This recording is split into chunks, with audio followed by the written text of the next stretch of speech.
સર્વપ્રથમ તો 80મા સ્વતંત્રતા દિવસની સર્વે નાગરિકોને હું ખૂબ ખૂબ શુભેચ્છાઓ પાઠવું છું.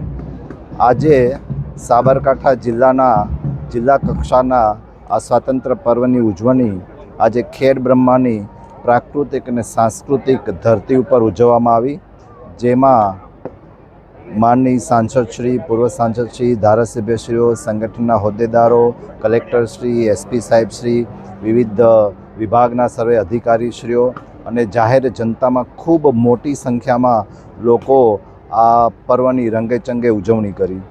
આ કાર્યક્રમમાં વિવિધ સંસ્થાઓ અને શૈક્ષણિક સંસ્થાઓ એ ઉપરાંત સ્કૂલો અને વિવિધ સરકારી વિભાગના કર્મચારીઓએ પણ પોતાની જે ભારત દેશ માટેની જે દેશભક્તિની કૃતિઓ એ એમણે રજૂ કરી અને ખૂબ સારી કૃતિઓનું આજે બધાએ પોતાની રજૂઆત કરી.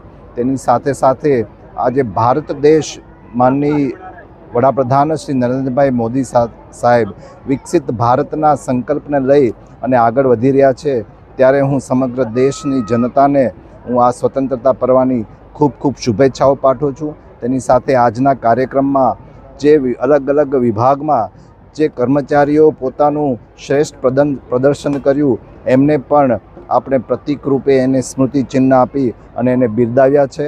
અને આ સાબરકાંઠા જિલ્લો હર હંમેશ આવી રીતના આગળ વધતો રહે અને ગુજરાતે વિકસિત ભારતના એક સારથી તરીકે પોતાનું યોગદાન આપે એવી સમગ્ર જનતાને હું આજના સ્વતંત્રતા પર્વ દિવસે હું અપીલ કરું છું. અને ફરી એક વખત બધાને સ્વતંત્રતાની ખૂબ ખૂબ શુભેચ્છાઓ સાથે આ દેશની આઝાદી માટે જે લાખો લોકોએ પોતાનું બલિદાન આપ્યું, પોતાનું સર્વસ્વ અર્પણ કર્યું, એ બધાને પણ હું શ્રદ્ધાંજલિ અર્પું છું અને દેશના યુવાનોને એક સંદેશો આપું છું કે પોતે પણ આ દેશના વિકસિત ભારતના યોગદાનમાં પોતાનું યોગદાન આપે. ભારત માતા કી જય.